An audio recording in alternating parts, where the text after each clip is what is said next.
Super prime night 9ಗೆ ಸ್ವಾಗತ. ನಾನು ಹರಿಪ್ರಸಾದ್. ಇವತ್ತಿನ ಇಡೀ ದಿವಸದ ಪ್ರಮುಖ ಸುದ್ದಿಗಳನ್ನ ಸೂಪರ್ ಪ್ರೈಮ್ನಲ್ಲಿ ನಿಮಗೆ ತೋರಿಸ್ತಾ ಹೋಗ್ತಿದ್ದೀನಿ. ಯಾವೆಲ್ಲ ಸುದ್ದಿಗಳಿದ್ದಾವೆ ಅನ್ನೋದನ್ನು ನಿಮಗೆ ಮೊದಲಿಗೆ ಹೇಳ್ತೀನಿ. ತಮಿಳುನಾಡಿಗೆ ಮತ್ತೆ ಕಾವೇರಿ ನೀರು ಬಿಡಬೇಕು ಅಂತ ಆದೇಶ ಆಗಿದೆ. ಸರ್ಕಾರ ಸುಪ್ರೀಂ ಕೋರ್ಟ್ನಲ್ಲಿ ಹೋರಾಟಕ್ಕೆ ಸಜ್ಜಾಗ್ತಾ ಇದೆ. ಇನ್ನೊಂದು ಕಡೆ ಕಾವೇರಿ ಮಡಲಿನ ಮಕ್ಕಳು ನೀರು ಬಿಡಬೇಡಿ ಅಂತ ಹೋರಾಟವನ್ನು ಶುರು ಮಾಡ್ತಾ ಇದ್ದಾರೆ. ಇನ್ನು ಜುಲೈ 30ಕ್ಕೂ ತಮಿಳುನಾಡಿಗೆ ನೀರು ಬಿಡಿ ಅಂದಾಗಲೇ ಕರ್ನಾಟಕ ಬಂದ್ಗೆ ಕರೆ ಕೊಡಲಾಗಿತ್ತು. ಆದರೆ ಮಳೆ ಕೃಪೆ ತೋರಿಸಿದ್ದಕ್ಕಾಗಿ ಬಂದ್ ವಿಷಯ ಸ್ವಲ್ಪ ಸೈಲೆಂಟ್ ಆಗಿತ್ತು. ಈಗ ಮತ್ತೆ ನೀರು ಬಿಡಿ ಅಂತ ಹೇಳ್ತಿದ್ದಂತೆಯೇ ಆಗಸ್ಟ್ 13ಕ್ಕೆ ಬಂದ್ಗೆ ಸಿದ್ಧತೆಗಳು ಕೂಡ ಜೋರಾಗಿವೆ. ಖಾತೆ ಹಂಚಿಕೆ ಧರ್ಮ ಸಂಕಟದಲ್ಲಿ ಮುಖ್ಯಮಂತ್ರಿಯವರು ಸಿಲುಕಿದ್ದಾರೆ. ಇನ್ನೊಂದು ಕಡೆ ಮಂತ್ರಿ ಸ್ಥಾನ ಸಿಗದವರ ಸಭೆಗಳು ಕೂಡ ಜೋರಾಗ್ತಾ ಇದ್ದಾವೆ. ಯಾವುದೇ ಕ್ಷಣದಲ್ಲಾದರೂ ಖಾತೆ ಹಂಚಿಕೆ ಆಗುವ ಸಾಧ್ಯತೆಗಳು ಕೂಡ ಗೋಚರಿಸುತ್ತಿವೆ. ಇನ್ನು ದರ್ಶನ್ ವಿರುದ್ಧ ಮಾಫಿ ಸಾಕ್ಷಿ ಹೇಳಿಕೆಗೆ ಪ್ರದೋಷ್ ರೆಡಿಯಾಗಿದ್ದ. ಕೋರ್ಟ್ ಆಗಸ್ಟ್ 18ರವರೆಗೆ ಹೇಳಿಕೆಯನ್ನು ದಾಖಲಿಸಬೇಡಿ ಅಂತಿದೆ. ಆದರೆ ಸಾಕ್ಷಿಗೆ ಬೆದರಿಕೆ ಹಾಕಿದ ಕೇಸ್ನಲ್ಲಿ ದರ್ಶನ್ಗೆ ಸ್ತ್ರೀ ದೋಷ ಶುರುವಾಗಿದೆ. ಇನ್ನು ದೆಹಲಿಯಲ್ಲಿ ವಿದ್ಯಾರ್ಥಿಗಳ ಮೇಲೆ ಲಾಠಿ ಚಾರ್ಜ್ ಆಗಿದ್ದಕ್ಕೆ ಕಾಂಗ್ರೆಸ್ನವರು ಹೋರಾಟವನ್ನು ನಿಲ್ಲಿಸಿಲ್ಲ. ಈಗ ನೋಡಿದರೆ ಕಾಂಗ್ರೆಸ್ ಆಡಳಿತದ ರಾಜ್ಯದಲ್ಲಿ ವಿದ್ಯಾರ್ಥಿಗಳ ಮೇಲೆ ಲಾಠಿ ಚಾರ್ಜ್ ಆಗಿದೆ. ಸಂಸತ್ನಲ್ಲಿ ಇದೇ ವಿಷಯದಲ್ಲಿ ಪ್ರತಿಭಟನೆಗಳು ಇವತ್ತು ಕೂಡ ನಡೆದಿದ್ದಾವೆ. ಎಲ್ಲ ಸುದ್ದಿಗಳನ್ನು ವಿವರವಾಗಿ ನೋಡ್ತಾ ಹೋಗೋಣ. ತಮಿಳುನಾಡಿಗೆ ಮತ್ತೆ ಕಾವೇರಿ ನೀರನ್ನು ಬಿಡಬೇಕಂತೆ. ಹೀಗೆ ಕರ್ನಾಟಕಕ್ಕೆ ಬರ ಎಳೆಯುವ ಆದೇಶವೊಂದು ಹೊರಬಿದ್ದಿದೆ. ಕಾವೇರಿ ನೀರು ನಿಯಂತ್ರಣ ಸಮಿತಿ ಮಾಡಿದಂತಹ ಶಿಫಾರಸನ್ನು ಪಾಲನೆ ಮಾಡಿ ಅಂತ ಕಾವೇರಿ ನೀರು ನಿರ್ವಹಣಾ ಪ್ರಾಧಿಕಾರ ಸೂಚನೆಯನ್ನು ಕೊಟ್ಟು ಕರ್ನಾಟಕಕ್ಕೆ ಮತ್ತೆ ಮರಣಶಾಸನವನ್ನು ಬರೆದಿದೆ.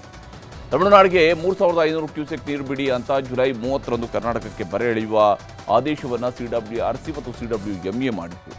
ಪುಣ್ಯಕ್ಕೆ ವಯನಾಡು ಕೊಡಗು ಭಾಗದಲ್ಲಿ ಮಳೆ ಆಗಿದ್ದರಿಂದಾಗಿ ಕಪಿಲಾ ಡ್ಯಾಮ್ನಿಂದ ತಮಿಳುನಾಡಿಗೆ 25ರಿಂದ 30 ಸಾವಿರ ಕ್ಯೂಸೆಕ್ ನೀರನ್ನು ಕರ್ನಾಟಕ ಹರಿಸೋದಕ್ಕೆ ಸಾಧ್ಯ ಆಯಿತು. ಇಷ್ಟಾದರೂ ತಮಿಳುನಾಡಿನವರಿಗೆ ತೃಪ್ತಿ ಆಗಿರಲಿಲ್ಲ. ಇವತ್ತು ಮತ್ತೆ ನೀರು ಬಿಡುವಂತೆ ಕಾವೇರಿ ನೀರು ನಿಯಂತ್ರಣ ಸಮಿತಿಗೆ ಹೋಗಿದ್ರು. ಅವರು ನೀರು ಬಿಡಿ ಅಂತ ಹೇಳಿದ್ದಾರೆ. ಆಗಲ್ಲ ಅಂತೇಳಿ ಕರ್ನಾಟಕ ಸರ್ಕಾರ ಕಾವೇರಿ ನೀರು ನಿರ್ವಹಣಾ ಪ್ರಾಧಿಕಾರದ ಹತ್ತಿರ ಹೋದರೆ ಅವರಿಂದಲೂ ಕೂಡ ಅದೇ ಸ್ವರೂಪದ ಅನ್ಯಾಯ ಮುಂದುವರೆದಿದೆ. ತಮಿಳುನಾಡಿಗೆ ಕಾವೇರಿ ನೀರು ಬಿಡಿ ಅಂತ ಉಚಿತ ಆದೇಶವನ್ನು ಅವರು ಕೊಟ್ಟಿದ್ದಾರೆ. ಕಾವೇರಿ ಕೊಳ್ಳದ ಡ್ಯಾಮ್ಗಳಿಗೆ ಒಳಹರಿವು ಕಡಿಮೆ ಅಂತ ಇದ್ದಂತಹ ಸಂದರ್ಭದಲ್ಲಿ ಕರ್ನಾಟಕದ ವಾದವನ್ನು ನಾವಿಲ್ಲಿ ಗಮನಿಸಬೇಕು. ಪ್ರತಿದಿನ ನಮ್ಮಲ್ಲಿ ಕಾವೇರಿ ಕೊಳ್ಳದ ಡ್ಯಾಮ್ಗಳಿಗೆ ಒಳಹರಿವು ಕಡಿಮೆ ಆಗಿದೆ ಅನ್ನೋದನ್ನು ಈಗಾಗಲೇ ಕರ್ನಾಟಕ ಸರ್ಕಾರದ ಪರವಾಗಿ ವಾದ ಮಂಡನೆ ಮಾಡಲಾಗಿದೆ. ಆದರೆ ತಮಿಳುನಾಡು ಹೇಳ್ತಾ ಇರೋಂಥದ್ದು ಪ್ರತಿದಿನ 18ರಿಂದ 20 ಸಾವಿರ ಕ್ಯೂಸೆಕ್ ಒಳಹರಿವು ಡ್ಯಾಮ್ಗಳಿಗೆ ಬರ್ತಾ ಇದೆ ಅನ್ನೋದನ್ನು ತಮಿಳುನಾಡು ಹೇಳ್ತಾ ಇದೆ. ಅಂದರೆ ನಮ್ಮಲ್ಲಿ ಮಳೆ ಆದಾಗಲೆಲ್ಲ ನಾವು ನೀರನ್ನು ತಮಿಳುನಾಡಿಗೆ ಹರಿಸಲೇಬೇಕು ಅಂತೇಳಿ. ತಮಿಳುನಾಡಿಗೆ ಹೆಚ್ಚುವರಿ ನೀರನ್ನು ಜುಲೈ 30ರಿಂದಲೇ ನಾವು ಹರಿಸ್ತಾ ಇದ್ದೀವಿ ಅನ್ನೋದನ್ನು ಕರ್ನಾಟಕ ಹೇಳಿದೆ. ನಮ್ಮಲ್ಲಿ ಯಾವಾಗ ಮಳೆ ಬರೋಕ್ಕೆ ಶುರು ಆಯಿತು ಆವಾಗ ಇಲ್ಲೇ ನಾವು ತಮಿಳುನಾಡಿಗೆ ಹೆಚ್ಚುವರಿ ನೀರನ್ನು ಹರಿಸ್ತಾ ಇದ್ದೀವಿ ಅಂತ ಹೇಳ್ತಾರೆ. ಆದರೆ ಕರ್ನಾಟಕ ಹೇಳಿದಂತೆ ಹೆಚ್ಚುವರಿ ನೀರು ನಮ್ಮ ಡ್ಯಾಮ್ಗಳಿಗೆ ಬಂದಿಲ್ಲ ಅಂತ ತಮಿಳುನಾಡು ಪ್ರತಿವಾದವನ್ನು ಮಾಡಿದೆ. ಹಾಗಾದ್ರೆ ನೀರು ಇನ್ನೆಲ್ಲಿ ಆವಿಯಾಗಿ ಹೋಗಿದೆ ಗೊತ್ತಿಲ್ಲ. ಆದರೆ ತಮಿಳುನಾಡು ಈ ರೀತಿಯಾದಂತಹ ವಿಚಾರಗಳನ್ನು ಕೋರ್ಟ್ ಅಲ್ಲಿ CWRC ಗಮನಕ್ಕೆ ತರ್ತಾ ಇದೆ. ಇನ್ನು ಕಬಿನಿ ತುಂಬಿದೆ ಅಷ್ಟೇ. KRS, ಹಾರಗಿ, ಹೇಮಾವತಿಯಲ್ಲಿ ಇನ್ನೂ ಕೂಡ ನೀರು ತುಂಬಿಲ್ಲ, ನಮ್ಮ ಡ್ಯಾಮ್ಗಳು ಭರ್ತಿ ಆಗಿಲ್ಲ ಅನ್ನುವಂಥ ವಿಚಾರವನ್ನು ಕರ್ನಾಟಕ CWRC ಮತ್ತು CWMA ಗಮನಕ್ಕೆ ತಂದಿದೆ. ಅದಕ್ಕೆ ಈಗ ಇರುವಂಥದ್ದು 77 TMC ನೀರು ಮಾತ್ರ ಕರ್ನಾಟಕದ ಬಳಿ ಅಂತೇಳಿ ಕರ್ನಾಟಕದ ಹೇಳಿದರೆ, ಕಾವೇರಿ ಕೊಳ್ಳದ ಡ್ಯಾಮ್ಗಳಲ್ಲಿ 85 TMCಗೂ ಹೆಚ್ಚು ನೀರಿದೆ ಅನ್ನುವಂಥದ್ದನ್ನು ತಮಿಳುನಾಡಿನವರು ಪ್ರತಿವಾದವನ್ನು ಮಾಡ್ತಾ ಇದ್ದಾರೆ. ಆ ಮೂಲಕ ಕರ್ನಾಟಕ ಆಗಸ್ಟ್ 10ರವರೆಗೆ 52,500 ಕ್ಯೂಸೆಕ್ ನೀರು ಬಿಡಬೇಕಾಗಿತ್ತು. ಆದರೆ ನಾವು 86,942 ಕ್ಯೂಸೆಕ್ ನೀರು ಹೋಗಿದೆ. ಹೀಗಾಗಿ ನಮಗೆ ನೀವು ಇಂತಿಷ್ಟೇ ನೀರು ಬಿಡಿ ಅನ್ನೋದನ್ನು ನೀವು ಹೇಳಬೇಡಿ ಅನ್ನೋದನ್ನು ಕರ್ನಾಟಕ ಕೇಳಿಕೊಂಡಿದೆ. ಆದರೆ ಆಗಸ್ಟ್ ಅಂತ್ಯಕ್ಕೆ ನಮಗೆ 37 TMC ನೀರು ಬರಬೇಕಿದ್ದು ಅದನ್ನು ಬಿಡೋದಕ್ಕೆ ನೀವು ಆದೇಶವನ್ನು ಮಾಡಬೇಕು ಅಂತೇಳಿ ತಮಿಳುನಾಡು ವಾದವನ್ನು ಮಂಡನೆ ಮಾಡಿದೆ. ರೈತರ ಬೆಳೆಗೆ ನೀರು ಹರಿಸಿಲ್ಲ, ಮಳೆ ಬಂದರೆ ಖಂಡಿತ ಬಿಡ್ತೀವಿ ಅನ್ನೋದನ್ನು ಕರ್ನಾಟಕ ಈ ಸಂದರ್ಭದಲ್ಲಿ ಹೇಳಿದ್ದು, ತಮಿಳುನಾಡು ತನ್ನ ವಾದದ ಸಂದರ್ಭದಲ್ಲಿ ನೀರು ಹಂಚಿಕೆಯ ಸಂಕಟ ಸೂತ್ರ ಪಾಲನೆ ಮಾಡಬೇಕು ಅಷ್ಟೇ ಅಂತೇಳಿ ಪಟ್ಟು ಹಿಡಿದು ಕುಳಿತಿದೆ. ಹೀಗೆ ಕರ್ನಾಟಕ ಮತ್ತು ತಮಿಳುನಾಡಿನ ನಡುವೆ ವಾದ ಪ್ರತಿವಾದಗಳು ಮುಂದುವರಿತಿದ್ದಾವೆ. ಕರ್ನಾಟಕ ಮಾಡಿದಂತಹ ಪ್ರತಿಯೊಂದು ವಾದಕ್ಕೂ ಕೂಡ ತಮಿಳುನಾಡಿನವರಲ್ಲಿ ಪ್ರತ್ಯೇಕವಾದಂತಹ ವಾದ ಇದ್ದೇ ಇದೆ. ಕಡೆಗೆ ತಮಿಳುನಾಡಿನ ಪರವಾಗಿಯೇ ಕಾವೇರಿ ನೀರು ನಿಯಂತ್ರಣ ಸಮಿತಿಯು ಕೂಡ ಶಿಫಾರಸನ್ನು ಮಾಡಿದೆ. ಕಾವೇರಿ ನೀರು ನಿರ್ವಹಣಾ ಪ್ರಾಧಿಕಾರ ಹತ್ತಿರ ಹೋದರೆ ಅಲ್ಲೂ ಕೂಡ ಕರ್ನಾಟಕದ ಕಷ್ಟವನ್ನು ಅರ್ಥ ಮಾಡ್ಕೊಳ್ಳೋದಕ್ಕೆ ಹೋಗಲಿಲ್ಲ. ಕರ್ನಾಟಕದಿಂದ ತಮಿಳುನಾಡಿಗೆ ನಿತ್ಯವೂ ನೀರು ಬಿಡಬೇಕು ಮತ್ತು ಪ್ರತಿನಿತ್ಯವೂ ಕೂಡ ಅಂದರೆ ಮುಂದಿನ 15 ದಿವಸಗಳ ಕಾಲ 12,000 ಕ್ಯೂಸೆಕ್ ನೀರು ಬಿಡಬೇಕು ಅಂತೇಳಿ ಶಿಫಾರಸನ್ನು ಮಾಡಲಾಗಿದೆ. ನಾಳೆ ಬೆಳಗ್ಗೆ 8 ಗಂಟೆಯಿಂದಲೇ ತಮಿಳುನಾಡಿಗೆ ನೀರು ಹರಿಸಿ ಅನ್ನೋದನ್ನು ಕೇಳಿದೆ. ಅಫ್ಕೋರ್ಸ್ ನಾಳೆ ಬೆಳಗ್ಗೆ 8 ಗಂಟೆ ಅಂತ ಇವತ್ತು ರಾತ್ರಿಯೂ ಕೂಡ ಹೋಗ್ತಾ ಇದೆ, 12,000 ಕ್ಯೂಸೆಕ್ ನೀರು ಹೋಗ್ತಾ ಇದೆ. ಆದರೆ ಅವ್ರು ಹೇಳ್ತಾ ಇರೋದು 15 ದಿವಸಗಳ ಕಾಲ 12,000 ಕ್ಯೂಸೆಕ್ನಂತೆ ಪ್ರತಿದಿನವೂ ಕೂಡ ನೀರನ್ನು ಹರಿಸಬೇಕು ಅಂತ ಹೇಳ್ತಾ ಇದ್ದಾರೆ. ಅಂದರೆ 12,000 ಕ್ಯೂಸೆಕ್ ನೀರು ಪ್ರತಿದಿನ ಹೋಗುತ್ತೆ ಅಂತ ಹೇಳಿದರೆ 1 TMC ಅಷ್ಟು ನೀರು ಹೋದಂಗೆ ಆಗುತ್ತೆ. ಅಲ್ಲಿಗೆ ತಮಿಳುನಾಡಿಗೆ 15.53 TMC ಅಷ್ಟು ಕಾವೇರಿ ನೀರನ್ನು ನಾವು ಈಗ ಬಿಡಬೇಕಾಗಿದೆ. ಈ 15 ದಿವಸಗಳ ಅವಧಿಯಲ್ಲಿನೇ 15.53 TMC ಅಷ್ಟು ಕಾವೇರಿ ನೀರನ್ನು ಬಿಡಬೇಕಾಗುತ್ತೆ. ಈ ಸಿಚುವೇಶನ್ ಏನಾಗಿದೆ, ಇದು ಬಹಳ ಡೈನಮಿಕ್ ಸಿಚುವೇಶನ್ ಇದೆ. ಹೋದ ಸಮಯದಲ್ಲಿ ಆಗಿರ್ತಕ್ಕಂಥ ಆದೇಶ ಏನಿತ್ತು, ಮೇಲ್ನೋಟಕ್ಕೆ ನಮಗೆ ಅನ್ಯಾಯ ಆಗಿದೆ ಅಂತ ನಾವು ಹೇಳಿದಾಗಲೂ ಕೂಡ ತದನಂತರ ಕಬಿನಿನಲ್ಲಿ ಹೆಚ್ಚಿನ ಮಳೆ ಆದವಾಗ ನಾವು ಅದನ್ನು ನಿಭಾಯಿಸಲಿಕ್ಕೆ ನಮಗೆ ಸಾಧ್ಯವಾಯಿತು. ಮುಂಬರುವ ದಿನಗಳಲ್ಲಿ ಕೂಡ ಯಾವ ರೀತಿಯಲ್ಲಿ ಅದನ್ನು ನಿಭಾಯಿಸಲಿಕ್ಕೆ ಆಗುತ್ತೆ, ಈ ಕ್ಷಣದಲ್ಲಿ ನಮಗೆ ಖಂಡಿತ ಅದರ ಬಗ್ಗೆ ಕಷ್ಟ ಸಾಧ್ಯ ಅಂತ ಹೇಳಿ ನಾವು ಎನ್ಕೊಂಡಿದ್ದೀವಿ. ಕಾನೂನು ದೃಷ್ಟಿಯಿಂದ ನಾವು ಏನೇನೋ ಉಪಾಯಗಳನ್ನು ಮಾಡಬಹುದು ಅಥವಾ ಯಾವ ರೀತಿಯಲ್ಲಿ ನಾವು ನ್ಯಾಯವನ್ನು ಪಡೆಯಬಹುದು ರಾಜ್ಯಕ್ಕೆ, ಅದರ ಬಗ್ಗೆ ಖಂಡಿತ ಕ್ರಮವನ್ನು ಕೈಗೊಳ್ಳುವುದು. ಹೀಗೆ ತಮಿಳುನಾಡಿಗೆ ನೀರು ಬಿಡಬೇಕು ಅನ್ನುವಂತಹ ಆದೇಶದ ವಿರುದ್ಧ ಕಾನೂನು ಹೋರಾಟಕ್ಕೆ ಕರ್ನಾಟಕ ಸರ್ಕಾರ ಮುಂದಾಗಿದೆ. ಸುಪ್ರೀಂ ಕೋರ್ಟ್ನಲ್ಲಿ ಪ್ರಬಲ ವಾದ ಮಂಡಿಸೋದಕ್ಕೂ ಕೂಡ ಸರ್ಕಾರ ಸಿದ್ಧತೆಗಳನ್ನು ಮಾಡ್ತಾ ಇದೆ. ನಾಳೆ ಸಂಜೆ ಮುಖ್ಯಮಂತ್ರಿಯವರ ಗೃಹ ಕಚೇರಿ ಕೃಷ್ಣಾದಲ್ಲಿ ಒಂದು ಸಭೆಯನ್ನು ಕರೆಯಲಾಗಿದೆ. ಮುಖ್ಯಮಂತ್ರಿ DK ಶಿವಕುಮಾರ್ ಅವರ ಜೊತೆಗೆ ಎಲ್ಲ ಸಚಿವರುಗಳು ಕೂಡ ಸಭೆಯಲ್ಲಿ ಇರ್ತಾರೆ. ಅಧಿವೇಶನ, ತಮಿಳುನಾಡಿಗೆ ನೀರು ಬಿಡುವಂತಹ ವಿಚಾರ, ಪ್ರಸಕ್ತ ವಿದ್ಯಮಾನಗಳ ಸಮಾಲೋಚನೆಗಳು ಕೂಡ ಅಲ್ಲಿ ನಡೀತವೆ. ಇನ್ನು ಕಾವೇರಿ ನೀರಿಗಾಗಿ ಕಾನೂನು ಹೋರಾಟದ ಬಗ್ಗೆ ತೀರ್ಮಾನಗಳು ಕೂಡ ಅಲ್ಲಿ ಆಗುವಂತಹ ನಿರೀಕ್ಷೆ ಇದೆ. ರೈತರ ರಕ್ಷಣೆ ಮಾಡುವ ಕೆಲಸ ಮಾಡ್ತೇವೆ ಅಂತ ಮುಖ್ಯಮಂತ್ರಿ DK ಶಿವಕುಮಾರ್ ಅವರು ಭರವಸೆಯನ್ನ ನೀಡಿದ್ದಾರೆ. ತಾಳ್ಮೆಯಿಂದ ಇರಿ, ನಾವಿದ್ದೀವಿ, ನಿಮಗೋಸ್ಕರ ನಾವಿರೋದು. ಜನ ನಮ್ಗೆ ಅಧಿಕಾರ ಕೊಟ್ಟಿರೋದು ರೈತರನ್ನ ಬದುಕಿಸ್ಲಿಕ್ಕೋಸ್ಕರ. ನಾವು ಯಾವ ಕಾರಣಕ್ಕೂ ಯಾವ ರೈತರಿಗೂ ತೊಂದರೆ ಮಾಡಲಿಕ್ಕೆ ನಮ್ಗೆ ಇಷ್ಟ ಇಲ್ಲ. ತಾಳ್ಮೆಯಿಂದ ಇರಿ, ಸೌಹಾರ್ದತೆಯಿಂದ ಎಲ್ಲ ಸಮಸ್ಯೆ ಪ್ರಕೃತಿ ನಮ್ಮನ್ನ ಬದುಕಿಸ್ತಾನೆ. ಅಂದ್ರೆ ಆಗಸ್ಟಲ್ಲಿ ಬಂದಂಗೆ ಆಮೇಲೆ ಇಲ್ಲ. ಅವ್ರಿಗೆ ತಮಿಳ್ನಾಡಿಗೆ ಹಿಂಗಾರು ಮಳೆ ಬೀಳುತ್ತೆ, ಅವ್ರಿಗಿನ್ನೂ ಅವಕಾಶ ಇದೆ. ನೋಡೋಣ, ನಮ್ಮ ವಾದ ಮಾಡ್ತಾರೆ. MA ಇದೆ, ಮತ್ತೆ MA ಅಂದ್ರೆ CWMA, ಆಮೇಲೆ ಸುಪ್ರೀಂ ಕೋರ್ಟ್ ಅಲ್ಲೂ ನಾಳೆ ಕೇಸ್ ಇದೆ. ಇನ್ನು ತಮಿಳುನಾಡಿಗೆ ನೀರು ಬಿಡಿ ಅನ್ನುವಂತಹ ಆದೇಶ ಬಂದಿರುವುದನ್ನು ನೋಡಿದಂತಹ ರೈತರು ಕೆರಳಿ ಕೆಂಡವಾಗಿದ್ದಾರೆ. ಮಂಡ್ಯ, ಮೈಸೂರು ಸೇರಿದಂತೆ ಹಲವು ಜಿಲ್ಲೆಗಳಲ್ಲಿ ರೈತ ಸಂಘಟನೆಯವರು ಹೋರಾಟವನ್ನು ಶುರು ಮಾಡಿದ್ದಾರೆ. ತಮಿಳುನಾಡಿಗೆ ಕಾವೇರಿ ನೀರು ಬಿಡಿ ಎಂಬ ಆದೇಶ ಹೊರಬೀಳುತ್ತಲೇ ಮಂಡ್ಯದ ಸಂಜಯ್ ಸರ್ಕಲ್ನಲ್ಲಿ ರೈತರು, ಸಂಘಟನೆಗಳು ಪ್ರತಿಭಟನೆ ನಡೆಸಿವೆ. ಮಂಡ್ಯ ಜಿಲ್ಲೆಯ ಜನರಿಗೆ ಇದೊಂದು ಮರಣ ಶಾಸನ ಎಂದು ಆಕ್ರೋಶ ಹೊರಹಾಕಿದ್ರು. ಆದೇಶ ಅಮಾನತು ಮಾಡಬೇಕು, ನೀರು ಬಿಡಬಾರದು ಎಂದು ಆಗ್ರಹಿಸಿದ್ರು. ಈಗಾಗಲೇ 1 ವಾರದಿಂದ ತಮಿಳುನಾಡು ನೀರು ಬಿಟ್ಟರೆ ನಮ್ಮ ಜಲಾಶಯ ವ್ಯಾಪ್ತಿ ಇರತಕ್ಕಂಥ ಅಚ್ಚುಕಟ್ಟು ನಾಲೆಗಳಿಗೆ ನೀರೇ ಬಿಟ್ಟಿಲ್ಲ. ಈಗಲೂ ಕೂಡ ಒತ್ತಾಯ ಮಾಡ್ತಾ ಇದ್ದೀವಿ, ನಾಲೆಗಳಿಗೆ ನೀರು ಬಿಡಿ, ವ್ಯವಸಾಯ ಚಟುವಟಿಕೆ ಮಾಡಲಿಕ್ಕೆ ಅವಕಾಶ ಮಾಡಿಕೊಡಿ ಕೇಳ್ತಾ ಇದ್ದೀವಿ. ತಕ್ಷಣ ರಾಜ್ಯ ಸರ್ಕಾರ ಎಚ್ಚೆತ್ತುಕೊಂಡು ಎಲ್ಲ ಚಾನಲ್ಗಳಿಗೆ ನೀರನ್ನು ಬಿಡುವಂಥ ಕೆಲಸ ಮಾಡಬೇಕಾಗ್ತದೆ.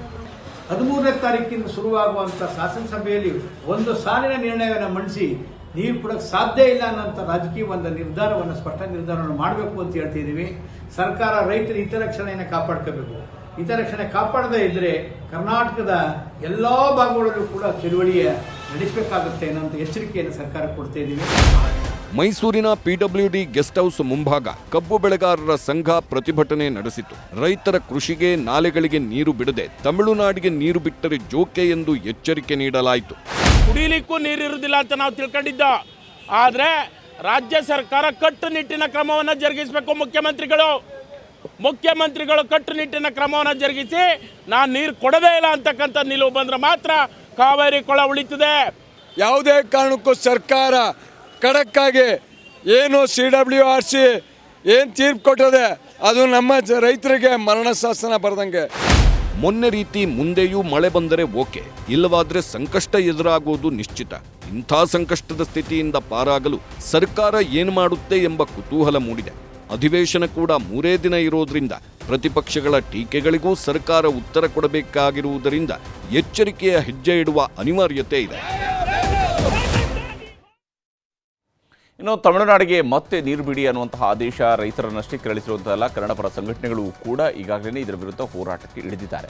ಕಾವೇರಿ ನೀರನ್ನು ಯಾವುದೇ ಕಾರಣಕ್ಕೂ ಬಿಡಬಾರದು ಅಂತೇಳಿ ಕರ್ನಾಟಕ ಬಂದ್ಗೆ ಈ ಹಿಂದೆ ಕರೆ ಕೊಟ್ಟಿದ್ರು. ಈಗ ಮತ್ತೆ ತಮಿಳುನಾಡಿಗೆ ನೀರು ಬಿಡಿ ಅಂತ ಹೇಳ್ತಾ ಇದ್ದಂತೆಯೇ ಕರ್ನಾಟಕ ಬಂದ್ಗೆ ಸಿದ್ಧತೆ ತೀವ್ರಗೊಳ್ತಾ ಇದೆ. ಗುರುವಾರ ಕರ್ನಾಟಕ ಬಂದ್ಗೆ ಕನ್ನಡಪರ ಸಂಘಟನೆಗಳ ಕನ್ನಡ ಹೋರಾಟಗಾರರಾಗಿರುವಂತಹ ಮಾಜಿ ಶಾಸಕ ವಾಟಾಳ್ ನಾಗರಾಜ್ ಅವರು ಕರೆ ನೀಡಿದ್ದಾರೆ. ನಾಳೆ ಬೆಂಗಳೂರಿನಲ್ಲಿ ವಾಟಾಳ್ ನಾಗರಾಜ್ ಅವರ ನೇತೃತ್ವದಲ್ಲಿ ಕಾವೇರಿ ನೀರು ನಿಯಂತ್ರಣ ಸಮಿತಿಯ ವಿರುದ್ಧ ಪೊರಕೆ ಚಳವಳಿ ನಡೆಯಲಿದೆ. ಹೋರಾಟಕ್ಕೆ ವಿವಿಧ ಕನ್ನಡಪರ ಹಾಗೂ ರೈತ ಸಂಘಟನೆಗಳು ಸಾಥ್ ಕೊಡಲಿವೆ. ಇದರ ಜೊತೆಗೆ ಹುಬ್ಬಳ್ಳಿಯಲ್ಲಿ ಕನ್ನಡಪರ ಸಂಘಟನೆಗಳೊಂದಿಗೆ ಸಭೆ ಮಾಡಿದಂಥ ವಾಟಾಳ್ ನಾಗರಾಜ್ ಸಮಗ್ರ ಕರ್ನಾಟಕದ ದೃಷ್ಟಿಯಿಂದ ಕಾವೇರಿ ಉಳಿವಿಗಾಗಿ ಅಖಂಡ ಕರ್ನಾಟಕ ಬಂದ್ ಮಾಡ್ತೀವಿ ಅಂತ ಘೋಷಣೆಯನ್ನು ಮಾಡಿದ್ದಾರೆ. ಕರ್ನಾಟಕ ಬಂದ್ನಿಂದ ಇದು ಕೇಂದ್ರ ಸರ್ಕಾರಕ್ಕೆ, ರಾಜ್ಯ ಸರ್ಕಾರಕ್ಕೆ ಇದೊಂದು ಸಂಪೂರ್ಣವಾಗಿ ಭಾರಿ ಶಕ್ತಿಯುತವಾದಂಥ ಗಮನವನ್ನು ಸೆಳೆಸ್ತಕ್ಕಂಥದ್ದು ಬಂದ್. ಆದ್ದರಿಂದ ಬಂದ್ ಬೇಕು ಬೇಡು ಅಂತ ಪ್ರಶ್ನೆ ಇಲ್ಲ, ಬಂದಾಗಲೇಬೇಕು. ಈ ಬಂದು ಇದೊಂದೇ ಅಲ್ಲ, ಬಂದಲ್ಲದೆ ಇನ್ನೂ ಮಾಡ್ತಕ್ಕಂಥ ಕೆಲಸಗಳು ಬೇಕಾದಷ್ಟಿದೆ. ಅದು ಮುಂದೆ ಬೇರೆ ಬೇರೆ ಹೋರಾಟಗಳನ್ನು ಮಾಡ್ತೀವಿ. ಬಂದ್ 13ನೇ ತಾರೀಕು ಹಾಗೆ ಆಗುತ್ತೆ. ವಾಟಾಳ್ ನಾಗರಾಜ್ ಅವರು ಕರೆ ಕೊಟ್ಟಿರುವಂತಹ ಬಂದ್ಗೆ ಬೆಂಬಲ ಕೊಡಬೇಕಾ ಬೇಡವಾ ಅನ್ನೋದ್ರ ಬಗ್ಗೆ ಸಂಘಟನೆಗಳು ಕೂಡ ಪರ ವಿರೋಧಗಳು ಇದ್ದೇ ಇದ್ದಾವೆ. ಇವತ್ತು ಬೆಳಗ್ಗೆವರೆಗೂ ಕೂಡ ಬಹುತೇಕ ಸಂಘಟನೆಗಳು ಇಲ್ಲ, ನಾವು ಬಂದ್ಗೆ ಬೆಂಬಲ ಕೊಡೋದಿಲ್ಲ ಅಂತ ಹೇಳ್ತಾ ಇದ್ದು. ಆದರೆ ಇವತ್ತು ಸಂಜೆ ವೇಳೆಗೆ ಯಾವಾಗ CWRCಯ ಒಂದು ಆದೇಶ ಬಂತಲ್ಲ, ಇದಾದ ನಂತರ ನಿಲುವಿನಲ್ಲಿ ಏನಾದರೂ ಬದಲಾವಣೆ ಆಗತ್ತಾ ಅನ್ನೋಂಥದ್ದು ನಾಳೆ ನೋಡಬೇಕಾಗಿದೆ. ಹೀಗಾಗಿ ನಾಳೆ ಬಂದ್ರ ಭವಿಷ್ಯ ನಿರ್ಧಾರ ಆಗುವಂತಹ ಸಾಧ್ಯತೆ ಇದೆ. ಇನ್ನು DK ಶಿವಕುಮಾರ್ ಅವರ ಸರ್ಕಾರದ ಸಂಪುಟ ವಿಸ್ತರಣೆಯಾಗಿ ಒಂದು ವಾರ ಕಳೆಯಿತು, ಖಾತೆ ಹಂಚಿಕೆ ಇನ್ನೂ ಫೈನಲ್ ಆಗಿಲ್ಲ. ಇವತ್ತೇ ಆಗುತ್ತೆ ಅಂತೇಳಿ ಮುಖ್ಯಮಂತ್ರಿಯವರು 3 ದಿನದಿಂದ ಹೇಳ್ತಾ ಇದ್ದಾರೆ. ಆದರೆ ಹೈಕಮಾಂಡಿಂದ ಇನ್ನೂ ಕೂಡ ಯಾವುದೇ ಸಂದೇಶ ಬಂದಂತೆ ಕಾಣಿಸ್ತಾ ಇಲ್ಲ. 19 ಹೊಸ ಸಚಿವರುಗಳಿಗೆ ಖಾತೆ ಹಂಚಿಕೆ ಆಗಿಲ್ಲ. ಖಾತೆ ಹಂಚಿಕೆ ಇವತ್ತೇ ಆಗುತ್ತಾ, ನಾಳೆ ಆಗುತ್ತಾ, ಇದಕ್ಕೂ ಕೂಡ ಸ್ಪಷ್ಟವಾದಂಥ ಉತ್ತರ ಸಿಕ್ಕಿಲ್ಲ. ಆದರೆ ಬಹುತೇಕ ಸಚಿವರಿಗೆ ಸರ್ಕಾರಿ ನಿವಾಸಗಳ ಹಂಚಿಕೆ ಆಗಿದೆ. ಮಂತ್ರಿಗಳಿಗೆ ಹೊಸ ಕಾರುಗಳು ಕೂಡ ರೆಡಿಯಾಗಿದ್ದಾವೆ. ಇನ್ನೊಂದು ಕಡೆ ಮಂತ್ರಿಗಿರಿ ಸಿಗದೆ ಅಸಮಾಧಾನಗೊಂಡಿದ್ದಂತಹ ಮಾಜಿ ಸಚಿವ doctor H C Mahadevappa, K Venkatesh ಹಾಗೂ ಶಾಸಕ ತನ್ವೀರ್ ಸೇಠ್ ಮೈಸೂರಿನ ಸರ್ಕಾರಿ ಅತಿಥಿ ಗೃಹದಲ್ಲಿ ಸಭೆ ನಡೆಸಿದ್ದಾರೆ. ಸಚಿವ ಸ್ಥಾನದಿಂದ ವಂಚಿತರಾಗಿರುವ 3 ನಾಯಕರು ಜೊತೆಯಾಗಿ ಕುಳಿತು ಚರ್ಚೆ ನಡೆಸಿರುವಂಥದ್ದು ಸಹಜವಾಗಿಯೇ ಕುತೂಹಲಕ್ಕೆ ಎಡೆ ಮಾಡಿಕೊಟ್ಟಿದೆ. ಮತ್ತೊಂದೆಡೆ ಆಗಸ್ಟ್ 13ರಂದು ಮೈಸೂರಿನಲ್ಲಿ ಬೃಹತ್ ಪ್ರತಿಭಟನೆಗೆ ಡಾಕ್ಟರ್ ಮಹದೇವಪ್ಪ ಅವರ ಅಭಿಮಾನಿಗಳು ಸಿದ್ಧತೆಯನ್ನು ಮಾಡಿಕೊಳ್ತಾ ಇದ್ದಾರೆ. ಈ ಅಭಿವೃದ್ಧಿ ಕೆಲಸದಲ್ಲಿ ತೊಡಗಿಸೋದಕ್ಕೆ ರಾಜ್ಯ ಸರ್ಕಾರ ಅವಕಾಶ ಮಾಡಿಕೊಡ್ತು ಪಕ್ಷ, ಅದಕ್ಕೆ ನಾನು ಆಭಾರಿಯಾಗಿದ್ದೇನೆ. ಅದನ್ನು ಹೊರತುಪಡಿಸೋ ಸದ್ಯಕ್ಕೆ ರಾಜಕೀಯವಾಗಿ ಏನೂ ಪ್ರತಿಕ್ರಿಯೆ ಇಲ್ಲ. ನಾವು ಯಾರ ವಿರುದ್ಧನೂ ಪಿತೂರಿ ಮಾಡೋಕ್ಕದೇ ಸೇರಿಲ್ಲ. ಇವತ್ತಿನ ರಾಜಕಾರಣದ ಬಗ್ಗೆ ಏನೇನಾಯಿತು ಅನ್ನೋದ್ರ ಬಗ್ಗೆ ನಾವು ಚರ್ಚೆ ಮಾಡಿದ್ದೀವಿ.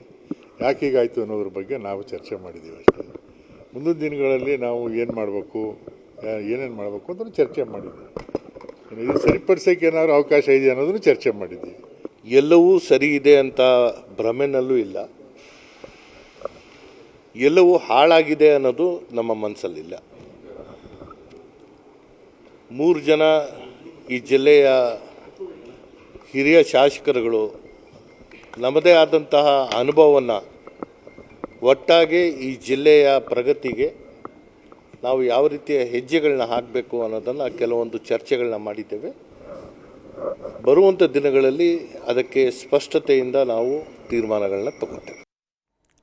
ಇನ್ನು ರೇಣುಕಾಸ್ವಾಮಿ ಕೊಲೆ ಕೇಸಲ್ಲಿ ದರ್ಶನ್ ಮತ್ತು ಗ್ಯಾಂಗ್ಗೆ 1 ವಾರದ ಮಟ್ಟಿಗೆ ಒಂದು ಸಣ್ಣ ರಿಲೀಫ್ ಸಿಕ್ಕಿದೆ. 14ನೇ ಆರೋಪಿ ಪ್ರದೋಷ್ ಮಾಫಿ ಸಾಕ್ಷಿ ಹೇಳಿಕೆ ಇವತ್ತೇ ಕೊಟ್ಟಿದ್ರೆ ಅದರ ಬಗೆಗಿನ ಟೆನ್ಷನ್ ಮತ್ತಷ್ಟು ಜಾಸ್ತಿ ಆಗ್ತಾನೆ ಇತ್ತು. ಆದರೆ ವಾದ ಪ್ರತಿವಾದವನ್ನು ಆಲಿಸಿರುವಂತಹ ಕೋರ್ಟ್ ಆಗಸ್ಟ್ 18ರವರೆಗೆ ಪ್ರದೋಷ್ ಹೇಳಿಕೆ ದಾಖಲಿಸಿದಂತೆ ಆದೇಶವನ್ನು ಕೊಟ್ಟಿದೆ.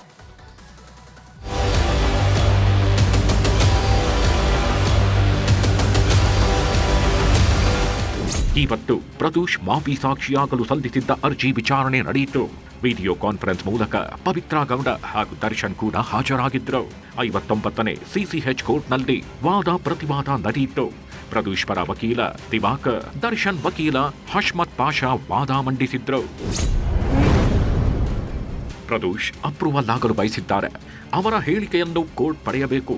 ಈ ಪ್ರಕರಣದಲ್ಲಿ 3 ಡೈಮೆನ್ಷನ್ ಇದೆ: ಕಿಡ್ನಾಪ್, ಕೊಲೆ ಹಾಗೂ ಸಾಕ್ಷ್ಯನಾಶ ಯತ್ನ. ಆದಷ್ಟು ಬೇಗ ಪ್ರದೋಷ್ ಅರ್ಜಿ ಪರಿಗಣಿಸಬೇಕು. ಕೋರ್ಟ್ನಲ್ಲಿ ಹೇಳಿಕೆ ದಾಖಲಿಸಬೇಕು. ತಡವಾದರೆ ಪ್ರಭಾವ ಬೀರೋ ಸಾಧ್ಯತೆಗಳಿವೆ. ಮಾಫಿ ಅರ್ಜಿಗೆ ಇತರೆ ಆರೋಪಿಗಳು ಪ್ರಶ್ನಿಸುವಂತಿಲ್ಲ. ಪ್ರದೋಷ್ ಇನ್ನೂ ಕೂಡ ಆರೋಪಿಯಾಗಿದ್ದಾನೆ. ಪ್ರದೋಷ್ ಇನ್ನೂ ಸಾಕ್ಷಿ ಆಗಿಲ್ಲ. ನ್ಯಾಯಾಲಯ ಇನ್ನೂ ಅರ್ಜಿ ಪರಿಗಣಿಸಿಲ್ಲ. ಹೈಕೋರ್ಟ್ನಲ್ಲಿ ಪ್ರಶ್ನಿಸಲು ಅವಕಾಶ ಇದೆ. ಆದೇಶ ಎತ್ತಿ ಹಿಡಿದ್ರೆ ಪ್ರಕ್ರಿಯೆ ಮುಂದುವರಿಸಿ. ತಕ್ಷಣಕ್ಕೆ ಪ್ರದೋಷ್ ಹೇಳಿಕೆ ದಾಖಲಿಸಬಾರದು. ದಯವಿಟ್ಟು ಮಾಫಿ ಸಾಕ್ಷಿ ಅರ್ಜಿ ಪುರಸ್ಕರಿಸಿ ಪ್ರದೋಷ್ ಹೇಳಿಕೆ ದಾಖಲಿಸಲು ಅವಕಾಶ ಕೊಡಿ. ಮಾಫಿ ಸಾಕ್ಷಿಯನ್ನ ಪ್ರಾಸಿಕ್ಯೂಷನ್ ಒಪ್ಪಿಕೊಂಡಿದೆ. ಕಾನೂನಾತ್ಮಕವಾಗಿ ಪ್ರದೋಷ್ ಅರ್ಜಿ ಪರಿಗಣಿಸಿ. ಪ್ರದೋಷ್ ಹೇಳಿಕೆಗೂ ಮುನ್ನ ಬ್ರೀತಿಂಗ್ ಟೈಮ್ ನೀಡಿ. ವಾದ ಪ್ರತಿವಾದ ಆಲಿಸಿದ ಕೋರ್ಟ್ ದರ್ಶನ್ ಪರ ವಕೀಲರ ವಾದವನ್ನ ಪರಿಗಣಿಸಿದ. 1 ವಾರ ಸಮಯಾವಕಾಶ ಕೇಳಿದ್ದ ವಕೀಲರ ಮನವಿಗೆ ಸಮ್ಮತಿಸಿದೆ. ಆಗಸ್ಟ್ 18ರ ತನಕ ಹೇಳಿಕೆ ದಾಖಲಿಸದಂತೆ ಸೂಚಿಸಿದ್ದು ಡಿ ಗ್ಯಾಂಗ್ಗೆ ರಿಲೀಫ್ ಸಿಕ್ಕಿದೆ. ಇನ್ನು ನ್ಯಾಯಾಂಗ ಬಂಧನದಲ್ಲಿರುವ ಪ್ರದೋಷ್ಗೆ ಸೂಕ್ತ ಭದ್ರತೆ ನೀಡುವಂತೆ ನಿರ್ದೇಶನ ನೀಡಲಾಗಿದೆ. ಮುಂದೆ ವಿಚಾರಣೆಗೆ ಪ್ರತ್ಯೇಕ ಬಿಸಿ ಮೂಲಕ ಹಾಜರುಪಡಿಸಲು ಸೂಚಿಸಲಾಗಿದೆ.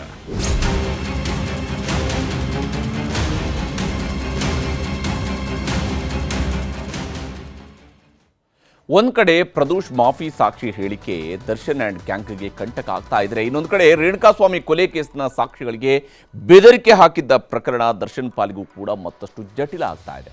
ದರ್ಶನ್ ವಿರುದ್ಧ ಇದ್ದ ಸಾಕ್ಷಿಗೆ ಬೆದರಿಕೆ ಹಾಕಿದವರ ಹಿಂದೆ ಪ್ರಭಾವಿಗಳ ಕೈವಾಡ ಇರೋದಕ್ಕೆ FSL ಸಾಕ್ಷಿ ಕೂಡ ಕೊಟ್ಟಿದೆ. ದರ್ಶನ್ ಅಭಿಮಾನಿ ಸಂಘದ ಪ್ರಮುಖನೋರ್ವ ಕೋರ್ಟ್ ಮುಂದೆನೇ 49ನೇ ಸಾಕ್ಷಿ ಸಂದೀಪ್ಗೆ ಬೆದರಿಕೆ ಹಾಕಿದ್ದ. ಇದಾದ ಮೇಲೆ ನನ್ನನ್ನು ಕಿಡ್ನ್ಯಾಪ್ ಮಾಡಿದ್ದ ದರ್ಶನ್ ಅವರ ಕಡೆಯ ಕಿಡ್ನ್ಯಾಪ್ ಮಾಡಿ ಜೀವ ಬೆದರಿಕೆಯನ್ನು 3 ಹಾಕಿದ್ದಾರೆ ಅನ್ನುವಂಥದ್ದನ್ನು ಕೂಡ ಹೇಳಿದ್ದಾರೆ. ಅಷ್ಟೇ ಅಲ್ಲದೆ ಈ ವಿಚಾರಕ್ಕೆ ಸಂಬಂಧಪಟ್ಟಂತೆ ಸಂದೀಪ್ ಜಡ್ಜ್ ಮುಂದೆನೇ ಹೇಳಿಕೆಯನ್ನು ದಾಖಲಿಸಿಕೊಂಡಿದ್ದಾನೆ. ಸಂದೀಪ್ಗೆ ಬೆದರಿಸಿದ್ದ ಪುನೀತ್, ಸುಹಾಸ್ ಮತ್ತು ವೇಣುವನ್ನು ಬಂಧಿಸಲಾಗಿದೆ. ಪೊಲೀಸರಿಗಾಗಲೇ ಈ 3ರನ್ನ ಬಂಧಿಸಿದ್ದಾರೆ. ನಮಗೆ ಬೆದರಿಕೆ ಹಾಕೋದಕ್ಕೆ ಹೇಳಿದ್ದು ಇನ್ನೂ 3 ಅಂತ ಅವರು ಹೇಳ್ಕೊಂಡಿದ್ದಾರೆ. 3 ಸೂಚನೆಯಂತೆ ಸಾಕ್ಷಿಗೆ ನಾವು ಬೆದರಿಸಿದ್ದಾಗಿ ಈ 3 ಹೇಳಿದ್ದಾರೆ. ಯಾರನ್ನ ಅರೆಸ್ಟ್ ಮಾಡಿದಾರಲ್ಲ ಆ 3 ಹೇಳ್ತಿದ್ದಾರೆ, ನಮಗೆ ಬೇರೆಯವರು ಹೇಳಿದರು, ಅದರ ಪ್ರಕಾರ ಮಾಡಿದ್ವಿ ಅಂತ. ಹೀಗಾಗಿ ಇದಾದ ಮೇಲೆ ಹೆಚ್ಚಿನ ತನಿಖೆಗೆ FSLಗೆ ಆರೋಪಿಗಳ ಫೋನನ್ನು ಪೊಲೀಸರು ರವಾನೆ ಮಾಡಿದ್ದಾರೆ. ಈಗ FSL ರಿಪೋರ್ಟ್ ಬಂದಿದ್ದು ಪುನೀತ್, ಸುಹಾಸ್, ವೇಣು ಕಳಿಸಿದಂತಹ ಮಾಹಿತಿ ಅದು ಪೊಲೀಸರಿಗೆ ಸಿಕ್ಕಿದೆ. FSL ರಿಪೋರ್ಟ್ನಲ್ಲಿ ಈಗ 3ರ ಪಾತ್ರ ಇರೋದು ಕೂಡ ಬಹಿರಂಗ ಆಗಿರುವಂಥದ್ದು. ಕಿರಣ್, ಗೌರವ್ ಶೆಟ್ಟಿ ಹಾಗೂ ಓರ್ವ ಪ್ರಭಾವಿ ಮಹಿಳೆ, ಇದು ಭಾಳ ಗಮನಾರ್ಹವಾದಂಥ ವಿಚಾರ. ಓರ್ವ ಪ್ರಭಾವಿ ಮಹಿಳೆ ಈ ಪ್ರಭಾವ ಬೀರುವುದರ ಹಿಂದೆ ಇದ್ಲು ಅನ್ನೋಂಥದ್ದು ಗೊತ್ತಾಗ್ತಾ ಇದೆ. ಆ ಮಹಿಳೆಯ ಸೂಚನೆಯಂತೆಯೇ ಕಿರಣ್ ಮತ್ತು ಗೌರವ್ ಶೆಟ್ಟಿ ದರ್ಶನ್ ವಿರುದ್ಧ ಸಾಕ್ಷ್ಯ ಹೇಳದಂತೆ ಸಂದೀಪ್ಗೆ ಬೆದರಿಕೆ ಹಾಕಿಸಿದ್ರು ಅನ್ನೋದು ಗೊತ್ತಾಗಿದೆ. ಆರೋಪಿ ಪುನೀತ್ ಜೊತೆಗೆ 3 ಕಾನ್ಫರೆನ್ಸ್ ಕಾಲ್ನಲ್ಲಿ ಚರ್ಚೆ ಮಾಡಿದ್ದನ್ನು ಈಗ FSL ವರದಿ ಖಚಿತಪಡಿಸಿದೆ. ಕಿರಣ್, ಗೌರವ್ ಶೆಟ್ಟಿ ಹೇಳಿದಂತೆಯೇ ಕೇಳು ಅಂತ ಪುನೀತ್ಗೆ ಪ್ರಭಾವಿ ಮಹಿಳೆ ಹೇಳಿದ್ದರ ಬಗ್ಗೆ ತನಿಖೆಯೂ ಕೂಡ ನಡೀತಾ ಇದೆ. ಹಾಗಾಗಿ ಈಗ ಆ ಪ್ರಭಾವಿ ಮಹಿಳೆಯ ಬಗ್ಗೆ ಮತ್ತಷ್ಟು ಸಾಕ್ಷ್ಯವನ್ನು ಪೊಲೀಸರು ಸಂಗ್ರಹಿಸ್ತಾ ಇದ್ದಾರೆ. ವಾಟ್ಸಪ್ ಡಾಟಾ ಮತ್ತಷ್ಟು FSL ವರದಿ ಬರ್ತಾ ಇದ್ದಂತೆ 3ರನ್ನೂ ಕೂಡ ವಶಕ್ಕೆ ಪಡೆದು ವಿಚಾರಣೆಯನ್ನು ಮಾಡುವಂತಹ ಸಾಧ್ಯತೆಯೂ ಕೂಡ ಇದ್ದೇ ಇದೆ. ಈ ಪ್ರಕರಣ ಮತ್ತಷ್ಟು ಗಂಭೀರ ಸ್ವರೂಪದ ಕಡೆಗೆ ತಿರುಗುವಂತಹ ಎಲ್ಲ ಲಕ್ಷಣ ಗೋಚರಿಸ್ತಾ ಇದೆ. ಈಗ ಮುಂದಿನ ಸುದ್ದಿ ಕಡೆಗೆ ಹೋಗೋಣ. ದೆಹಲಿಯಲ್ಲಿ ಕಾಕ್ರೋಚ್ ಜನತಾ ಪಕ್ಷದವರ ಮೇಲೆ ವಿದ್ಯಾರ್ಥಿಗಳ ಮೇಲೆ ಲಾಠಿ ಚಾರ್ಜ್ ಆಗಿದ್ದಕ್ಕೆ ಕಾಂಗ್ರೆಸ್ ಹಾಗೂ ಮಿತ್ರ ಪಕ್ಷದವರು ಕೇಂದ್ರ ಗೃಹ ಸಚಿವ ಅಮಿತ್ ಶಾ ಅವರು ಸದನದಲ್ಲಿ ಉತ್ತರ ಕೊಡಬೇಕು ಅನ್ನುವಂತಹ ಆಗ್ರಹವನ್ನು ಮಾಡ್ತಾ ಇದ್ದಾರೆ. ಆದರೆ ಜಾರ್ಖಂಡ್ನಲ್ಲಿ ಇದೇ ಕಾಂಗ್ರೆಸ್ ಮೈತ್ರಿಕೂಟದ ಸರ್ಕಾರ ವಿದ್ಯಾರ್ಥಿಗಳ ಮೇಲೆ ಲಾಠಿ ಬೀಸಿದೆ. ಜಾರ್ಖಂಡ್ ಸರ್ಕಾರದ JPSC ಮತ್ತು JSSC ನೇಮಕಾತಿ ಪರೀಕ್ಷೆಯಲ್ಲಿ ಅವ್ಯವಹಾರ ನಡೆದಿದೆ ಅಂತ ವಿದ್ಯಾರ್ಥಿಗಳು ನಿನ್ನೆ ವಿಧಾನಸೌಧಕ್ಕೆ, ಅಂದರೆ ಅಲ್ಲಿಯ ವಿಧಾನಸೌಧಕ್ಕೆ ಮುತ್ತಿಗೆ ಹಾಕೋದಕ್ಕೆ ಹೊರಟಿದ್ರು. ಆಗ ಪೊಲೀಸರು ಲಾಠಿ ಚಾರ್ಜ್ ಮಾಡಿದರು. ಲಾಠಿ ಚಾರ್ಜ್ ಖಂಡಿಸಿ ನಿನ್ನೆ ರಾತ್ರಿ ಜಾರ್ಖಂಡ್ ಮುಖ್ಯಮಂತ್ರಿ ಮನೆ ಮುಂದೆ ಧರಣಿಯನ್ನು ಕುಳಿತುಕೊಳ್ಳಲಾಯಿತು. ನಿನ್ನೆ ರಾತ್ರಿಯೂ ಕೂಡ ಪೊಲೀಸರು ಪ್ರತಿಭಟನಾಕಾರರನ್ನು ಅಟ್ಟಾಡಿಸಿ ಹೊಡೆದಿದ್ದಾರೆ. ರಾತ್ರೋರಾತ್ರಿ JMM ಮತ್ತು ಕಾಂಗ್ರೆಸ್ ನೇತೃತ್ವದ ಸರ್ಕಾರ ಲಾಠಿ ಚಾರ್ಜ್ ಮಾಡಿದ್ದನ್ನು ವಿರೋಧಿಸಿ ಇವತ್ತು BJP ಮತ್ತು ABVPಯವರು ಬೀದಿಗಿಳಿದಿದ್ದರು. ರಾಂಚಿಯಲ್ಲಿ ಅಸೆಂಬ್ಲಿಗೆ ಮೆರವಣಿಗೆ ಹೊರಟರು. ಆದರೆ BJPಯವರಿಗೂ ಕೂಡ ಲಾಠಿ ಏಟು ಬಿತ್ತು. ಅಖಿಲ ಭಾರತ ವಿದ್ಯಾರ್ಥಿ ಪರಿಷತ್ನ ವಿದ್ಯಾರ್ಥಿನಿಯರಿಗೂ ಕೂಡ ಲಾಠಿ ಏಟು ಬಿದ್ದಿದೆ. ದೆಹಲಿ ದಂಗಲ್ ಹೇಗೆ BJPಯವರಿಗೆ ಮುಳುವಾಯಿತು, ಅದೇ ಥರ ಕಾಂಗ್ರೆಸ್ಗೆ ಜಾರ್ಖಂಡ್ನಲ್ಲೂ ಕೂಡ ವಿರೋಧ ವ್ಯಕ್ತವಾಗ್ತಾ ಇದೆ. ಆದರೆ ಜಾರ್ಖಂಡ್ನ ಮುಖ್ಯಮಂತ್ರಿ ಹೇಮಂತ್ ಸೊರೇನ್ ಉತ್ತರ ಪ್ರದೇಶ, ಬಿಹಾರದಿಂದ ಗೂಂಡಾಗಳನ್ನು ಕರೆಸಿ BJPಯವರು ಇಲ್ಲಿ ಗಲಾಟೆ ಮಾಡಿಸ್ತಾ ಇದ್ದಾರೆ ಅಂತ ಅಧಿವೇಶನದಲ್ಲಿ ಆರೋಪವನ್ನು ಕೂಡ ಮಾಡಿದ್ದಾರೆ.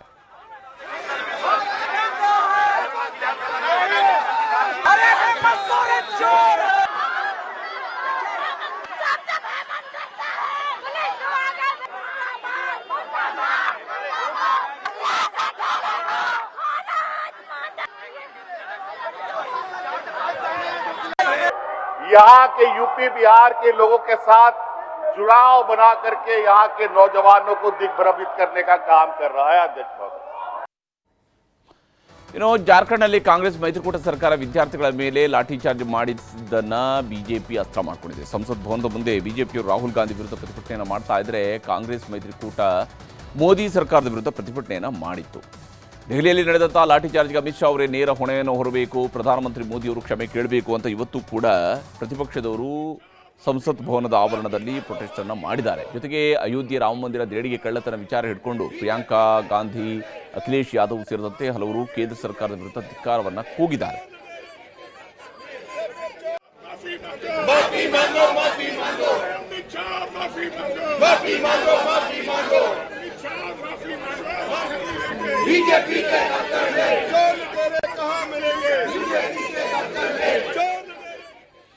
ಇದೇ ಸಂಸತ್ ಭವನದ ಮುಂದೆ ರಾಹುಲ್ ಗಾಂಧಿ ವಿರುದ್ಧ ಬಿಜೆಪಿಯವರು ಪ್ರತಿಭಟನೆಯನ್ನು ಮಾಡಿದ್ದಾರೆ. ಜಾರ್ಖಂಡ್ನಲ್ಲಿ ನಿಮ್ಮದೇ ಸರ್ಕಾರ ಇದೆ, ಅಲ್ಲಿ ಲಾಠಿ ಚಾರ್ಜ್ ಮಾಡಿಸಿದ್ದಕ್ಕೆ ರಾಹುಲ್ ಗಾಂಧಿ ಕ್ಷಮೆ ಕೇಳಬೇಕು ಅಂತ ಬಿಜೆಪಿಯವರು ಘೋಷಣೆಯನ್ನು ಕೂಗಿದ್ದಾರೆ. ರಾಹುಲ್ ಗಾಂಧಿ ಹಾಯ್ ಹಾಯ್ ಹಾಯ್ ಹಾಯ್ ಹಾಯ್ ಹಾಯ್ ರಾಹುಲ್ ಗಾಂಧಿ ಹಾಯ್ ಹಾಯ್ ರಾಹುಲ್ ಗಾಂಧಿ ಹಾಯ್ ಹಾಯ್ ಹಾಯ್ ಹಾಯ್ ಹಾಯ್ ಹಾಯ್ ರಾಹುಲ್ ಗಾಂಧಿ ಮಾಫಿ ಮಾಂಗೋ ಅಮಿತ್ ಶಾ ಮಾಫಿ ಮಾಂಗೋ ಮಾಫಿ ಮಾಂಗೋ ಅಮಿತ್ ಶಾ ಮಾಫಿ. ಹೀಗೆ ಒಂದು ಕಡೆಯಲ್ಲಿ ರಾಹುಲ್ ಗಾಂಧಿ ಕ್ಷಮೆ ಯಾಚಿಸಬೇಕು ಅನ್ನೋಂಥ ಆಗ್ರಹ, ಮತ್ತೊಂದು ಕಡೆಯಲ್ಲಿ ಅಮಿತ್ ಶಾ ಹಾಗೂ ಪ್ರಧಾನಮಂತ್ರಿ ಮೋದಿಯವರು ಕ್ಷಮೆ ಯಾಚಿಸಬೇಕು ಅನ್ನೋಂಥ ಆಗ್ರಹ. ಇವೆರಡೂ ಆಗ್ರಹಗಳು ಕೂಡ ಸಂಸತ್ ಆವರಣದಲ್ಲಿ ಮನೆ ಮಾಡಿರುವಂಥದ್ದು. ಸಂಸತ್ ಆವರಣದಲ್ಲಿ ಒಂದು ಕಡೆ ಬಿಜೆಪಿಯವರು, ಮತ್ತೊಂದು ಕಡೆ ಕಾಂಗ್ರೆಸ್ನವರು, ಹೀಗೆ ಪ್ರತಿಭಟನೆಗಳ ಮೇಲೆ ಪ್ರತಿಭಟನೆಗಳು ನಡೀತಾ ಇದ್ದಾವೆ.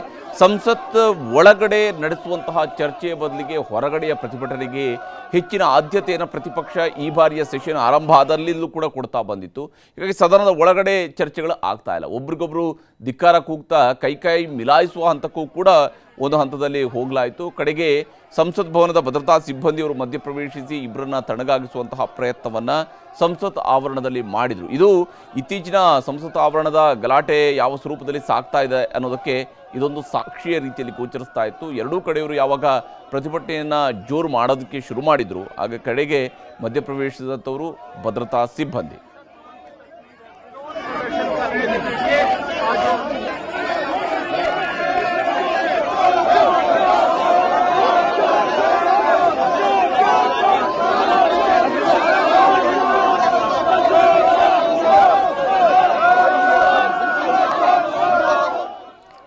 ಹೀಗೆ ಒಂದು ಕಡೆಯಲ್ಲಿ ಚಂದಾ ಚೋರಿ ವಿಚಾರ, ಮತ್ತೊಂದು ಕಡೆಯಲ್ಲಿ ಲಾಠಿ ಚಾರ್ಜ್ ವಿಚಾರ, ಇವೆಲ್ಲವೂ ಕೂಡ ದೊಡ್ಡ ಗಲಾಟೆ ಗದ್ದಲಕ್ಕೆ ಕಾರಣ ಆಗಿದೆ.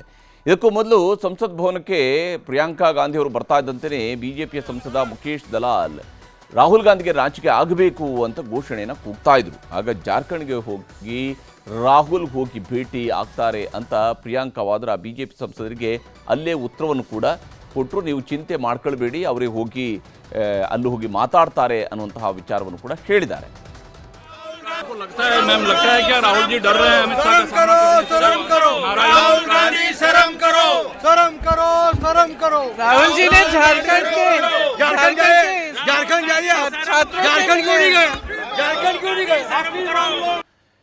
ಹೀಗೆ ರಾಹುಲ್ ಗಾಂಧಿಗೆ ನಾಚಿಕೆ ಆಗಬೇಕು ಅನ್ನೋಂಥ ಘೋಷಣೆಯನ್ನು ಕೂಗ್ತಾ ಇದ್ದಾಗ ರಾಹುಲ್ ಗಾಂಧಿ ಜಾರ್ಖಂಡ್ಗೆ ಹೋಗ್ತಾರೆ, ನೀವೇನು ಚಿಂತೆ ಮಾಡಬೇಡಿ ಅಂತ ಹೇಳಿದರು.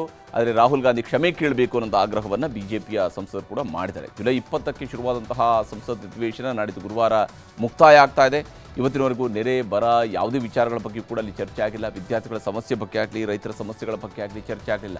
ಒಂದು ಬಿಲ್ ವಿಚಾರದಲ್ಲಿ ಮಾತ್ರ ನಡೆದಂತಹ ಚರ್ಚೆ ಸುದೀರ್ಘವಾಗಿ ನಡೀತು ಅನ್ನೋದನ್ನು ಹೊರತುಪಡಿಸಿದರೆ ಬಾಕಿ ಉಳಿದೆಲ್ಲ ಚರ್ಚೆಗಳು ನಡೆದಿದ್ದು ಸಂಸತ್ನ ಆವರಣದಲ್ಲಿ, ಅಂದರೆ ಸಂಸತ್ನ ಹೊರಗಡೆ ನಡೆದಿರುವಂತಹ ಪ್ರತಿಭಟನೆಗಳು, ಅಲ್ಲಿ ಚಂದಾ ಚೋರಿ ವಿಚಾರಕ್ಕೆ ಇರಬಹುದು, ಅಥವಾ ಉತ್ತರ ಕೊಡಿ ಅನ್ನುವಂತಹ ಆಗ್ರಹಗಳಿರ್ಬೋದು, ಕ್ಷಮೆ ಯಾಚಿಸಿ ಅನ್ನುವಂಥ ಆಗ್ರಹಗಳಿರ್ಬೋದು, ರಾಜೀನಾಮೆ ಕೊಡಿ ಅನ್ನುವಂಥ ಆಗ್ರಹಗಳಿರ್ಬೋದು. ಈ ರೀತಿಯಂಥ ಆಗ್ರಹಗಳೊಂದಿಗೆ ಈ ಬಾರಿಯ ಸಂಸತ್ ಅಧಿವೇಶನ ಮುಕ್ತಾಯದ ಹಂತಕ್ಕೆ ಈಗ ಬಂದು ನಿಲ್ತಾ ಇದೆ. ಇದರ ನಡುವೆನೇ ಅತ್ಯಂತ ಪ್ರಮುಖ ಬಿಲ್ಗಳು ಕೂಡ ಸಂಸತ್ ನಲ್ಲಿ ಮಂಡನೆ ಆಗುವಂಥದ್ದಿದೆ. ಅದು ಯಾವಾಗ ಮಂಡನೆ ಆಗುತ್ತಾ ಇಲ್ವಾ, ಹೇಗೆ, ಯಾವ ಸ್ವರೂಪದಲ್ಲಿ ಮಂಡನೆ ಆಗುತ್ತೆ, ಎಲ್ಲ ಕುತೂಹಲ ಇದ್ದೇ ಇದೆ. ಈಗ ರಾಜ್ಯ, ದೇಶ, ವಿದೇಶಗಳ ಇನ್ನಷ್ಟು ಪ್ರಮುಖ ಸುದ್ದಿಗಳನ್ನು ಕ್ವಿಕ್ಕಾಗಿ ನೋಡ್ತಾ ಹೋಗೋಣ. ಬೆಂಗಳೂರಿನ ಕಂಠೀರವ ಸ್ಟುಡಿಯೋ ಬಳಿಯಲ್ಲಿ ಅಂಡರ್ಪಾಸ್ ಕಾಮಗಾರಿ ವೇಳೆ ಅವಘಡ ಸಂಭವಿಸಿದೆ. ಕಾರ್ಮಿಕರ ಮೇಲೆ ಮಣ್ಣಿನ ತಡೆಗೋಡೆ ಕುಸಿದು 2 ಸಾವಿಗೀಡಾಗಿದ್ದರೆ 3 ರಕ್ಷಣೆ ಮಾಡಲಾಗಿದೆ. ದುರಂತ ಸಂಭವಿಸ್ತಾ ಇದ್ದಂತೆಯೇ ಬಿಡಿಎ ಕಾಂಟ್ರಾಕ್ಟರ್ ಸ್ಥಳದಿಂದ ನಾಪತ್ತೆಯಾಗಿದ್ದಾನೆ. ಮೃತರಿಗೆ ಬಿಡಿಎ ಅಧ್ಯಕ್ಷ ಹ್ಯಾರಿಸ್ 8 ಲಕ್ಷ ರೂಪಾಯಿಗಳ ಪರಿಹಾರವನ್ನು ಘೋಷಣೆ ಮಾಡಿದ್ದಾರೆ. ಕರ್ನಾಟಕ ವಿಧಾನ ಪರಿಷತ್ ಸಭಾಪತಿ ಆಯ್ಕೆಗೆ ರಾಜ್ಯಪಾಲರು ಚುನಾವಣಾ ದಿನಾಂಕವನ್ನು ನಿಗದಿಪಡಿಸಿದ್ದಾರೆ. ಆಗಸ್ಟ್ 14ರಂದು ಸಭಾಪತಿ ಸ್ಥಾನಕ್ಕೆ ಚುನಾವಣೆ ನಡೆಯಲಿದೆ. ಬಸವರಾಜ ಹೊರಟ್ಟಿಯವರ ರಾಜೀನಾಮೆಯಿಂದಾಗಿ ತೆರವಾಗಿದ್ದಂತಹ ಸ್ಥಾನಕ್ಕೆ ನೂತನ ಸಭಾಪತಿಯನ್ನು ಆಯ್ಕೆ ಮಾಡೋದಕ್ಕೆ ಚುನಾವಣೆ ನಿಗದಿಯಾಗಿದೆ. ರಾಜ್ಯಾದ್ಯಂತ ಸಚಿವರು ಬರ ಪರಿಶೀಲನಾ ಪ್ರಕ್ರಿಯೆಯನ್ನು ಮುಂದುವರಿಸಿದ್ದಾರೆ. ಬೆಂಗಳೂರು ದಕ್ಷಿಣದಲ್ಲಿ ಎಚ್.ಸಿ. ಬಾಲಕೃಷ್ಣ, ಬೀದರ್ನಲ್ಲಿ ಈಶ್ವರ್ ಖಂಡ್ರೆ, ಅರಸೀಕೆರೆ ತಾಲೂಕಿನಲ್ಲಿ ಅಲ್ಲಿಯ ಸ್ಥಳೀಯ ಶಾಸಕರೂ ಆಗಿರುವ ನೂತನ ಸಚಿವ ಶಿವಲಿಂಗೇಗೌಡರು ಬರ ಅಧ್ಯಯನವನ್ನು ಮಾಡಿದ್ದಾರೆ. ಆದರೆ ತುಮಕೂರಿನ ಕುಣಿಗಲ್ನಲ್ಲಿ ಬರ ವೀಕ್ಷಣೆಯ ವೇಳೆ ಡಾಕ್ಟರ್ ಜಿ ಪರಮೇಶ್ವರ್ ಅವರಿಗೆ ರೈತರು ಮುತ್ತಿಗೆ ಹಾಕಿ ಆಕ್ರೋಶವನ್ನು ಕೂಡ ವ್ಯಕ್ತಪಡಿಸಿದ್ದಾರೆ. ರಾಜ್ಯದಲ್ಲಿ ಬರ ಪರಿಸ್ಥಿತಿಯ ಬಗ್ಗೆ ಮುಖ್ಯಮಂತ್ರಿ ಡಿ.ಕೆ. ಶಿವಕುಮಾರ್ ಅವರ ನೇತೃತ್ವದಲ್ಲಿ ಇವತ್ತು ಸಭೆಯನ್ನು ನಡೆಸಲಾಯಿತು. ವಿಧಾನಸೌಧದಲ್ಲಿ ನಡೆದಂತಹ ಸಭೆಯಲ್ಲಿ ಬರ, ಕುಡಿಯುವ ನೀರು, ಜಾನುವಾರುಗಳಿಗೆ ಮೇವು, ಕಾಮಗಾರಿಗಳನ್ನು ಯಾವುದೆಲ್ಲವನ್ನು ಕೂಡ ಕೈಗೆತ್ತಿಕೊಳ್ಳಬೇಕು ಅನ್ನೋದರ ವಿಚಾರಗಳು ಸೇರಿದಂತೆ ಬಹಳಷ್ಟು ವಿಷಯಗಳ ಬಗ್ಗೆ ಜಿಲ್ಲಾಧಿಕಾರಿಗಳು ಮತ್ತು ಜಿಲ್ಲಾ ಪಂಚಾಯತ್ಗಳ ಸಿಇಒಗಳ ಜೊತೆಗಿನ ವಿಡಿಯೋ ಸಂವಾದದಲ್ಲಿ ಮುಖ್ಯಮಂತ್ರಿಯವರು ಮಾಹಿತಿಯನ್ನು ಪಡೆದು ಸೂಚನೆಗಳನ್ನು ಕೊಟ್ಟಿದ್ದಾರೆ. ಬಿಡದಿ ಟೌನ್ಶಿಪ್ ವಿಚಾರವಾಗಿ ಪರವಿರೋಧ ಚರ್ಚೆಗಳು ಜೋರಾಗ್ತಾ ಇದ್ದಾವೆ. ಇದರ ಮಧ್ಯೆ ಟೌನ್ಶಿಪ್ ಪರ ಇರುವಂತಹ ಮತ್ತು 2 ಗ್ರಾಮಗಳ ರೈತರು ಇವತ್ತು ಮುಖ್ಯಮಂತ್ರಿಯವರನ್ನ ಭೇಟಿಯಾಗಿದ್ದಾರೆ. ತ್ವರಿತವಾಗಿ ಅಂತಿಮ ಅಧಿಸೂಚನೆಯನ್ನು ಹೊರಡಿಸಬೇಕು ಅಂತ ಮುಖ್ಯಮಂತ್ರಿಯವರಿಗೆ ಮನವಿ ಸಲ್ಲಿಸಿದ್ದಾರೆ. ಕೇಂದ್ರ ಸಚಿವ ಎಚ್.ಡಿ. ಕುಮಾರಸ್ವಾಮಿ ಅವರ ವಿರುದ್ಧ ಪೋಸ್ಟರ್ ಅಂಟಿಸಿದ ಪ್ರಕರಣಕ್ಕೆ ಸಂಬಂಧಿಸಿದಂತೆ ಶ್ರೀರಾಮಪುರ ಪೊಲೀಸ್ ಠಾಣೆಯಲ್ಲಿ ಎಫ್ಐಆರ್ ದಾಖಲಾಗಿದೆ. ಹೊಟ್ಟೆ ಕಿಚ್ಚಿನ ಸುಮಾರ್ ಕೋಳಿ ಅಂತ ಪೋಸ್ಟರ್ ಅಂಟಿಸಿ ವಿಕೃತಿಯನ್ನು ಮೆರೆದಿದ್ದಾರೆ. ಜೆಡಿಎಸ್ ಕಾನೂನು ಘಟಕದ ವಕೀಲ ಪ್ರದೀಪ್ ಅವರು ದೂರನ್ನು ಸಲ್ಲಿಸಿದ್ದಾರೆ. ಹೋಟೆಲ್ ಕಿಚನ್ಗಳಿಗೆ ಆಹಾರ ಸುರಕ್ಷತಾ ಇಲಾಖೆ ಹೊಸ ನಿಯಮಗಳನ್ನು ಜಾರಿಗೆ ತಂದಿದೆ. ಹೋಟೆಲ್, ಪಬ್, ಬಾರ್ ಹಾಗೂ ರೆಸ್ಟೋರೆಂಟ್ಗಳಿಗೆ ಮಾರ್ಗಸೂಚಿ ಅನ್ವಯ ಆಗಲಿದೆ. ಮಾಂಸವನ್ನು 4 ಡಿಗ್ರಿ ಸೆಲ್ಸಿಯಸ್ ಅಥವಾ ಅದಕ್ಕಿಂತ ಕಡಿಮೆ ತಾಪಮಾನದಲ್ಲಿ ಮಾತ್ರವೇ ಇನ್ನು ಮುಂದೆ ಸಂಗ್ರಹಿಸಿಡಬೇಕು ಅಂತ ಈ ಆದೇಶದಲ್ಲಿ ಸ್ಪಷ್ಟವಾಗಿ ಸೂಚಿಸಲಾಗಿದೆ. ಎಸ್ಐಆರ್ ಪಟ್ಟಿಯಲ್ಲಿ ಬಹುಭಾಷಾ ನಟ ಪ್ರಕಾಶ್ ರಾಜ್ ಅವರ ವೋಟ್ ಡಿಲೀಟ್ ಆಗಿದೆ. ಎಸ್ಐಆರ್ ಅರ್ಜಿ ಪರಿಶೀಲನೆಯ ಬಳಿಕ ನನ್ನ ಹೆಸರನ್ನ ASDDO ಪಟ್ಟಿಗೆ ಸೇರ್ಪಡೆ ಮಾಡಲಾಗಿದೆ ಅಂತ ಎಕ್ಸ್ನಲ್ಲಿ ಪ್ರಕಾಶ್ ರಾಜ್ ಅಸಮಾಧಾನವನ್ನು ಹೊರಹಾಕಿದ್ದಾರೆ. ತಮಿಳುನಾಡು ವಿಧಾನಸಭೆಯು ನೀಟ್ ರದ್ದುಗೊಳಿಸುವಂತೆ ಕೇಂದ್ರ ಸರ್ಕಾರವನ್ನು ಒತ್ತಾಯಿಸಲು ನಿರ್ಣಯ ಅಂಗೀಕಾರ ಮಾಡಿಕೊಂಡಿದೆ. ನಿರ್ಣಯ ಅಂಗೀಕಾರದ ವೇಳೆ ಬಿಜೆಪಿ ಸದಸ್ಯರು ಸಭಾತ್ಯಾಗ ಮಾಡಿ ಆಕ್ರೋಶವನ್ನು ಹೊರಹಾಕಿದ್ದಾರೆ. ದೆಹಲಿಯಲ್ಲಿ ಎನ್ಡಿಎ ಸಂಸದೀಯ ಪಕ್ಷದ ಸಭೆ ನಡೆಸಲಾಗಿದೆ. ಈ ವೇಳೆ ಪ್ರಧಾನಿ ನರೇಂದ್ರ ಮೋದಿ ಸೇರಿದಂತೆ ಎನ್ಡಿಎ ನಾಯಕರು ಹರ್ ಘರ್ ತಿರಂಗ ಅಭಿಯಾನದ ಅಂಗವಾಗಿ ರಾಷ್ಟ್ರಧ್ವಜವನ್ನು ಹಾರಿಸಿ ಸ್ವಾತಂತ್ರ್ಯ ದಿನಾಚರಣೆಯ ಸಂಭ್ರಮಕ್ಕೆ ಚಾಲನೆ ಕೊಟ್ಟರು. ಇನ್ನು ತಮಿಳಿನ ಸ್ಟಾರ್ ನಟ ಚಿಯಾನ್ ವಿಕ್ರಮ್ಗೆ ಅರಣ್ಯ ಇಲಾಖೆ ಸಂಕಷ್ಟವನ್ನ ತಂದಿಟ್ಟಿದೆ. ಸಾಮಾಜಿಕ ಜಾಲತಾಣದಲ್ಲಿ ವಿದೇಶಿ ಕೋತಿ ಲಾರ್ ಗಿಬ್ಬನ್ ಜೊತೆಗೆ ಆಟವಾಡ್ತಾ ಇದ್ದ ವಿಡಿಯೋವನ್ನ ಅವರು ಹಂಚಿಕೊಂಡಿದ್ರು. ಇದೀಗ ಅರಣ್ಯ ಇಲಾಖೆ ಇದರ ತನಿಖೆಯನ್ನ ಕೈಗೆತ್ತಿಕೊಂಡಿದೆ. ಹಿಮಾಚಲ ಪ್ರದೇಶದಲ್ಲಿ ಮುಂಗಾರು ಮಳೆ ಅಬ್ಬರ ಮುಂದುವರೆದಿದೆ. ಭೀಕರ ಮಳೆ ಮತ್ತು ಭೂಕುಸಿತದಿಂದಾಗಿ ಇದುವರೆಗೆ 157ಕ್ಕೂ ಹೆಚ್ಚು ಜನ ಮೃತಪಟ್ಟಿದ್ದಾರೆ. ಸತತ ಮಳೆಯಿಂದಾಗಿ 886 ಕೋಟಿ ರೂಪಾಯಿಗೂ ಅಧಿಕ ಆರ್ಥಿಕ ನಷ್ಟ ಸಂಭವಿಸಿದೆ. ಆಮ್ ಆದ್ಮಿ ಪಕ್ಷದ ಶಾಸಕ ಅನಿಲ್ ಝಾ ವತ್ಸ್ ಅರೆಬೆತ್ತಲಾಗಿ ಸಾರ್ವಜನಿಕರಿಂದ ಅರ್ಜಿಗಳನ್ನು ಸ್ವೀಕರಿಸಿದರು. ಸಾಮಾಜಿಕ ಜಾಲತಾಣದಲ್ಲಿ ವಿಡಿಯೋ ಎಲ್ಲೆಡೆ ವೈರಲ್ ಆಗಿದೆ. ಈ ಬಗ್ಗೆ ದೆಹಲಿಯ ಮುಖ್ಯಮಂತ್ರಿ ರೇಖಾ ಗುಪ್ತಾ ಆಕ್ರೋಶ ವ್ಯಕ್ತಪಡಿಸಿದ್ದಾರೆ. ಸಿರಿಯಾದ ಉಚ್ಚಾಟಿತ ಮಾಜಿ ಅಧ್ಯಕ್ಷ ಹಾಗೂ ಸರ್ವಾಧಿಕಾರಿ ಬಶಾರ್ ಅಲ್ ಅಸಾದ್ಗೆ ಸಿರಿಯಾದ ಕೋರ್ಟ್ ಮರಣದಂಡನೆಯ ಶಿಕ್ಷೆಯನ್ನು ವಿಧಿಸಿದೆ. ಜೊತೆಗೆ ಅಸಾದ್ ಕಿರಿಯ ಸಹೋದರ ಮಹೇರ್ ಅಸಾದ್ಗೂ ಮರಣದಂಡನೆಯ ಶಿಕ್ಷೆಯನ್ನು ವಿಧಿಸಲಾಗಿದೆ. ಪ್ರಬಲ ಭೂಕಂಪವು ಕೊಲಂಬಿಯಾದಲ್ಲಿ ವ್ಯಾಪಕ ವಿನಾಶವನ್ನ ಸೃಷ್ಟಿ ಮಾಡಿದೆ. ಈವರೆಗೆ ಮೃತಪಟ್ಟಂತವರ ಸಂಖ್ಯೆ 132ಕ್ಕೆ ಏರಿಕೆಯಾಗಿದ್ದು ಸುಮಾರು 570 ಮಂದಿ ಗಾಯಗೊಂಡಿದ್ದಾರೆ.